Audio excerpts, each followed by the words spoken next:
আমার ওই মুতাল্লিকিন যার কথা আমি পূর্বে আলোচনা করছি, সে একটা বিশিষ্ট লাইফস্টাইলবিদের অনুসারী ছিল। যদিও আমার মুরিদ, আমার মুতাল্লিকিন, কিন্তু সে আমার মনে হয় ওই ডাক্তারকে সে মানে সাপ পীর মনে করত, উপপীর। কিন্তু সে আমার অনেক ওবিডিয়েন্ট এবং আমার বাতানো জিকির সে করে, আমাকে ফলো করে। কিন্তু চিকিৎসার ব্যাপারে সে আমার সাথে খুবই টকিং করে, তারা আমি বুঝাইতে পারি না।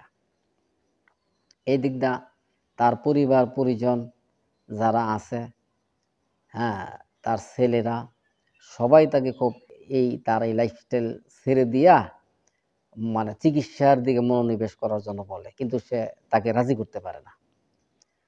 হ্যাঁ, লাইফস্টাইল ফলো করতে করতে, না খাওয়ার অটোফিজি করতে করতে শুকায় গেছে গা, বুঝছো? এরপরও ব্রেন এইভাবে ওয়াশ করছে যে তার তার লাইফস্টাইল সে ত্যাগ করতে কি রাজি হয় না।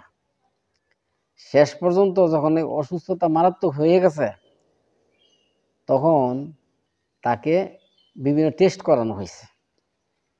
টেস্ট করার দ্বারা দেখা গেছে তার ফ্যাটি লিভার প্রচুর বেড়ে গেছে।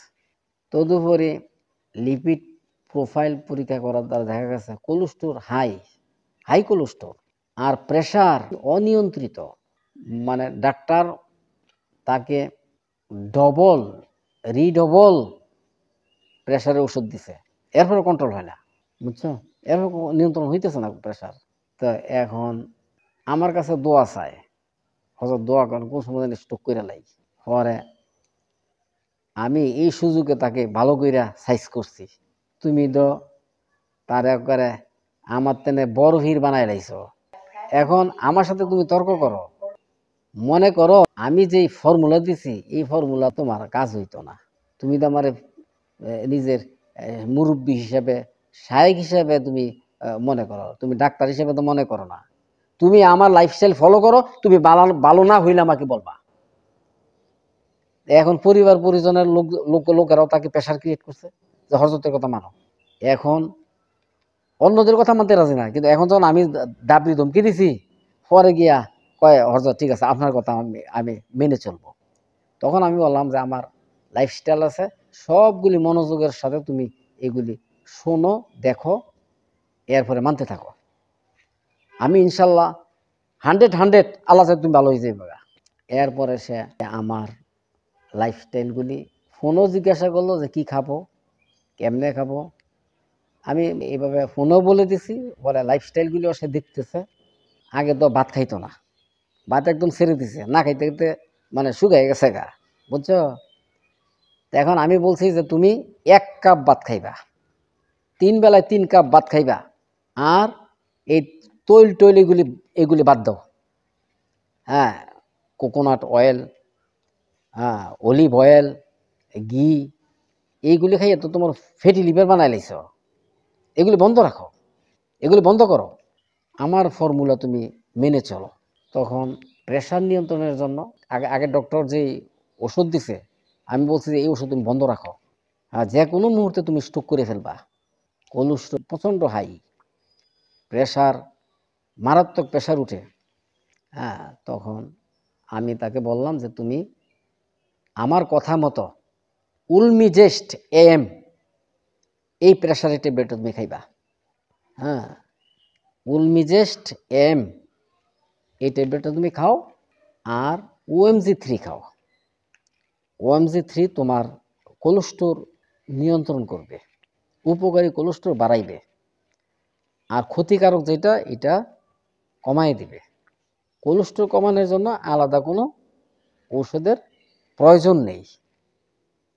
পরে আমি চিন্তা করব, আগে দেখো এইটার দ্বারা তোমার কোলেস্ট্রল নিয়ন্ত্রিত হয় কিনা। তো এখন ভাত পরিমিত খাইতেছে, লাল চাউলের ভাত। তদুপরি না খাইতে খাইতে খাওয়ার রুচি নষ্ট হয়ে গেছে, বুঝছো? কয় হজরত আমি তো শাক সবজি তরকারি মরকারি খাইতে পারি না। তো এখন না খাওয়ার অটোফিজি হ্যাঁ, করতে করতে এখন তার রুচি নষ্ট হয়ে গেছে, খাইতেই পারে না। ওই যে উপাস থাকতে হবে, ক্ষুধা কমানোর জন্য টি খাইতে হইব, তো যেন খাওয়া ছাড়া যেন থাকা যায়, উপাস থাকা যায়। তো এই প্র্যাকটিস করতে করতে মানে খাওয়ার যে প্রবণতা সেটা নস্যাৎ হয়ে গেছে। তো আমি বললাম কিছু কিছু করে খাও, খাইতে খাইতে অভ্যস্ত হইতে হইতে খাওয়া চলবে ইনশাআল্লাহ। আর প্রোটিন কম খাইতে হবে। প্রোটিন তুমি যেদিন ডিম খাইবে এদিন মাছ খাইবে না, যেদিন মাছ খাইবে ডিম খাইবে না। হ্যাঁ, এইভাবে মানতে থাকো। আর তুমি বেকিং সোডা 10 দিন খাও, 15 দিন না, 10 দিন খাও। প্রথম পর্যায়ে কি 10 দিন বেকিং সোডা খাও। আর তুমি 9টার মধ্যে ঘুমাই যাইবা। পরিমিত ঘুম থাকতে হবে।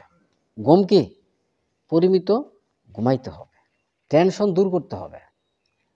আর টেনশন আমি যে তোমাকে সবক দিছি, জিকিরের সবক, এই জিকির করলে তোমার টেনশন দূর হয়ে যাবে ইনশাআল্লাহ। কেন?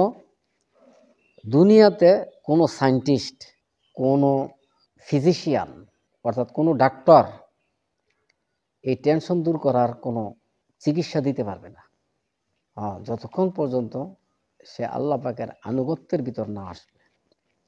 অথচ কোরআনে পাকের মধ্যে আল্লাহ পাক এটা সমাধান দিছেন, আলা বিজিক্রিল্লাহি তাতমাইন্নুল কুলুব। মানে আল্লাহ পাকের একমাত্র আল্লাহ পাকের জিকিরই তার অন্তরকে ইতমিনান করতে পারবে, শান্তি আনয়ন করতে পারবে। অতএব এই টেনশনবিহীন জীবন লাভ করার জন্য আল্লাহ ওয়ালাদের কোনো বিকল্প নেই। এই টেনশন থেকে বহু রোগের উৎপন্ন হয়, এটা আমি পরে বলবো। মূল বক্তব্য আমি শেষ করি। টেনশন থেকে যে কত রোগের উৎপন্ন হয় এটার ব্যাখ্যা বিশ্লেষণ আমি অন্য ভিডিওতে করবো ইনশাল্লাহ। এখন সে এইভাবে আমার লাইফস্টাইল ফলো করতেছে। আর পরিমিত ঘরের মধ্যে সে হালকা ব্যায়াম করতেছে। আমি বলছি যে অলমিজেস্ট এখন খাওয়া লাগবে, পরবর্তীতে এমন এক সময় হবে তোমার প্রেশারের ট্যাবলেট খাওয়া লাগবে না। আল্লাহ পাক এমনি তোমাকে কি রিলিফ দিবে, বড়ি ছাড়াই আলহামদুলিল্লাহ তোমার মানে সুস্থ থাকবা, প্রেশার স্বাভাবিক হয়ে যাবে ইনশাআল্লাহ। তা আজকে আমারে ফোন করে বলছে যে হযরত আমার প্রেশারের বড়ি আমি 15 দিন ধরে খাই না, আর প্রেশার উঠেও না। তাইলে এটা আমার জন্য একটা আনন্দদায়ক না? আমার জন্য একটা খুশির খবর না এটা? কি কও? যেই লোকের প্রেশারের ট্যাবলেট ছাড়া মানে প্রেশার নিয়ন্ত্রণ হয়তো না, এমনকি একটা না ডবল প্রেশারের ট্যাবলেট খাওয়ানো লাগছে, এরপরে প্রেশার উঠতে গেছে গা, তাইলে এটা আমার জন্য সবচেয়ে বড় খুশির সংবাদ না? তা আমি বলি যাদের নাকি কোলেস্টোর হাই, ফ্যাটি লিভার, ওনারা যদি আমার এই লাইফস্টাইল ফলো করেন, হ্যাঁ, তাহলে আপনাদের অতি সহসা আল্লাহ চাহে তো আপনাদেরকে প্রেশারের ট্যাবলেট খাওয়া লাগবে না। আর যখন নাকি প্রেশারের ট্যাবলেট খাওয়া লাগবে না আর কোলেস্টোরের ট্যাবলেট খাওয়া লাগবে না, তখন আপনি যুবকের ন্যায় কি আপনি স্ত্রীকে খুশি রাখতে পারবেন। ঠিক আছে না? এটা হইল দ্বিতীয় পর্বের হাই প্রেশারের চিকিৎসা লাইফস্টাইল। একটা হইল কিডনি সংক্রান্ত কারণে হাই প্রেশার হইলে ওইটার সমাধান আগের ভিডিওগুলির মধ্যে।